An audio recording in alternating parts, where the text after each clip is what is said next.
Welcome to part 2 of our reaction to the most popular strategies on the internet for reducing taxes on the sale of cryptocurrency. This is Taking Shelter. I'm your host, Peter Paulson. Matt, let's kick off part 2 with crypto strategies that I don't like for the average retail investor. And I'm not saying they're not good for some people, they can be. But there are things about these strategies that I think create maybe some FOMO, and I want to try to dispel some of that FOMO and explain why I think these are not something that the average crypto investor should be that excited about. The first one is opportunity zone funds, and these are basically real estate funds that, in other words, non-crypto. And you can invest your gains into these funds and you can defer payment of tax on those gains for some years, and you can slice off a bit of the gain that will never get taxed. The reason I don't like these funds for crypto investors is every crypto investor I have ever talked to wants to be in crypto. And this is an alternative, illiquid, tied up for a long time, 5 years and more investment. Matt, what do you think of opportunity funds for crypto investors? Well, I certainly agree with you. Everyone I've talked to wants to not exit the space, so this is getting into real estate. I like it from a diversification standpoint. I've seen so many clients that have their net worth has grown so much from cryptocurrency. It might be a great way to diversify, get some real estate, other income exposure there. But as you said, it's illiquid, fees are high, and I have to say somewhat risky, right? There's an opportunity zone for a reason. These are underserved, underdeveloped areas, and we're hoping to turn that around. But sometimes it doesn't work out. Yeah, so that's opportunity zones. The second type of financial product you might hear about is insurance products. So private placement life insurance, for example. We talked about the bubble before in the context of an IRA. Investing in an insurance product can create that bubble where you can trade assets within the bubble and not have current taxation. And in some cases with insurance, you can convert appreciation in an asset into a tax-free death benefit using the statutory incentives related to insurance. There can be restrictions on your amount of control of the assets in the insurance product. There can be fees, diversification requirements, man. I just think that there's a lot here that would suggest that unless you're a really high net worth individual with broad investment objectives, this is probably not a good retail strategy for the typical crypto investor. I agree completely. I think some insurance is oversold in the market, and we don't get to account, say, the fees and everything associated with it. I typically like to keep my investments and insurance as separate products. Muddying the waters there, I don't think is usually the best solution. Now, that it's never a good solution, it's just usually not the best in my experience. And the third type is putting your crypto assets in a foreign corporation, an offshore trust or foundation. I'm actually an international tax person by background, and I can tell you in the case of crypto and foreign corporations, no. You can accelerate gain on the transfer of the assets into a corporation. You can end up losing capital gains benefits. You can typically not get a deferral benefit or really an advantage, and you can get piled on with a lot of fees, reporting costs, and the IRS might be more interested in auditing you. So, not a fan of foreign corporations for these investment type assets with respect to U.S. citizens. As far as offshore trusts go, they're like insurance products. They're complicated. There might be a case in which you can get some income tax benefits. Matt, what are your thoughts on these offshore trusts, for example? No, I certainly defer to you, Peter. We've talked many times, and I use you as a good resource for this foreign compliance. It's good to note that from asset protection, it might make sense. Certainly, having it out of the country, maybe angry spouse, certain things like that. Yeah, we've talked about before. Those are possibly good solutions, but on the whole, it gets costly. It's not really the IRS's the IRS is just not generally happy with those solutions, and their enforcement actions against that is higher than average. Yeah, and I think from an asset protection standpoint, having your crypto in an offshore trust is not going to prevent hacking. It's not going to prevent you from losing your personal key. It's not going to prevent you from having an exchange outage at a bad time.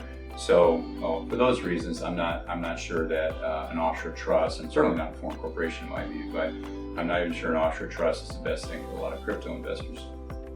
So let's talk about lifestyle strategies. We have 4 lifestyle strategies to talk about. And again, we're just pulling these off the internet. We're not making these up. We're not promoting them. But one of these strategies that's out there that gets talked a lot, remarkably frequently from my standpoint, is just don't report your crypto activity.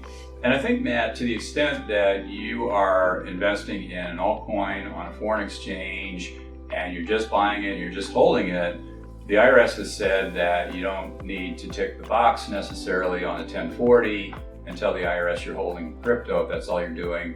And there's no current foreign bank account reporting requirement, FBAR reporting, that covers crypto held in an offshore exchange. So from that standpoint, it seems rather innocuous.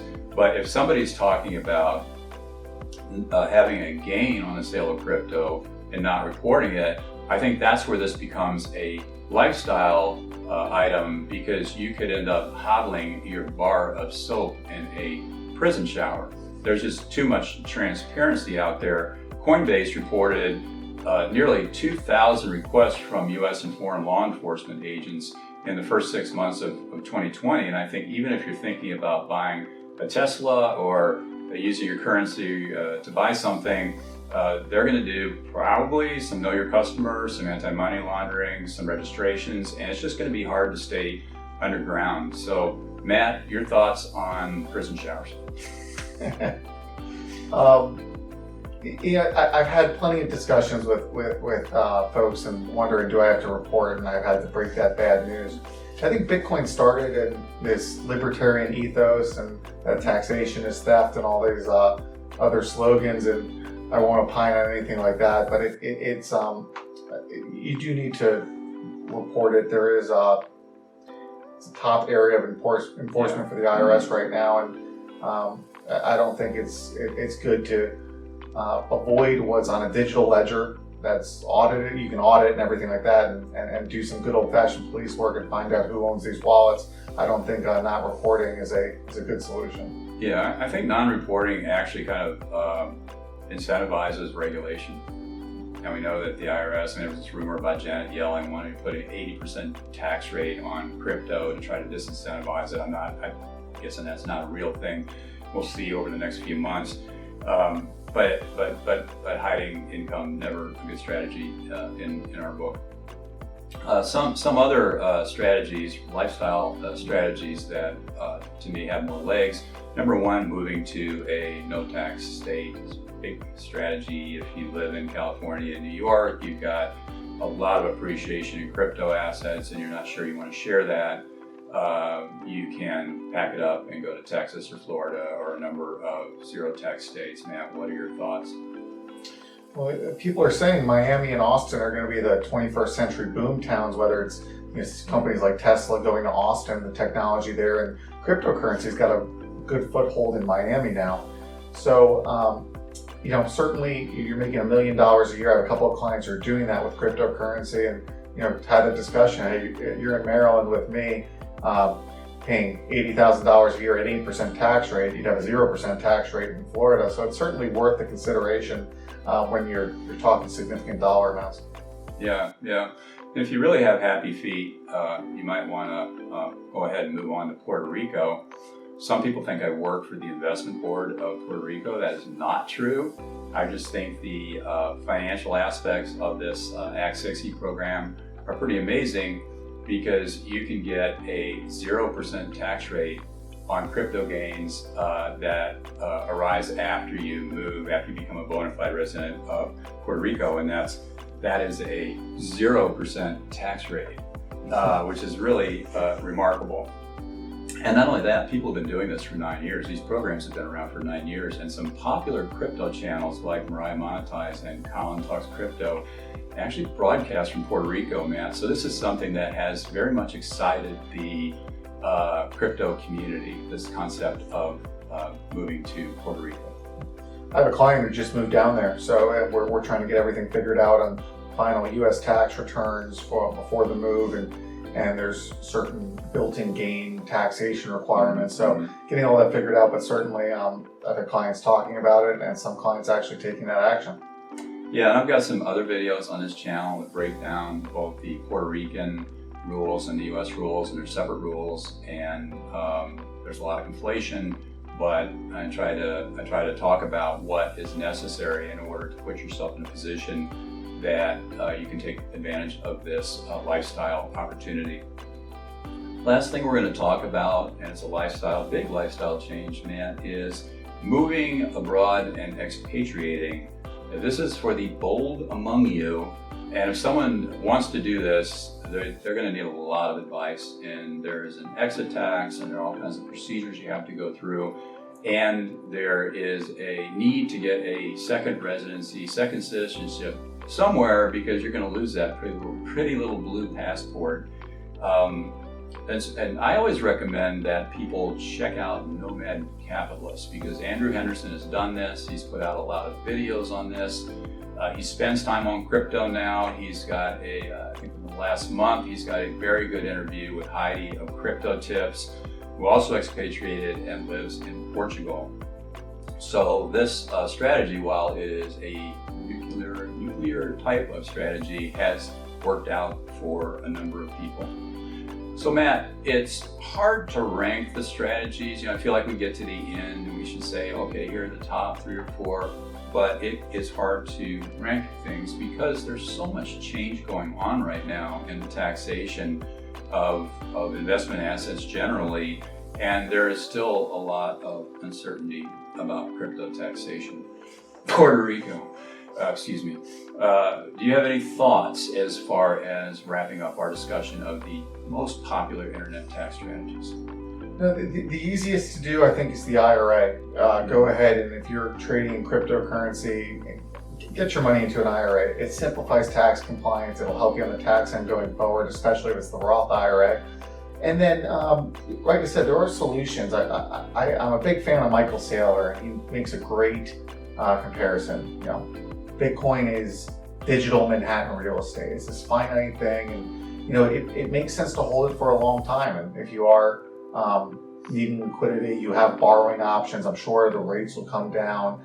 It's an interesting solutions that weren't around a few years ago, but as this thing grows into more mainstream, there's better options there. So potentially some borrowing. Again, not too much that you can worry about a margin call, but those are 2 fantastic options if you look to hold the asset for a long term.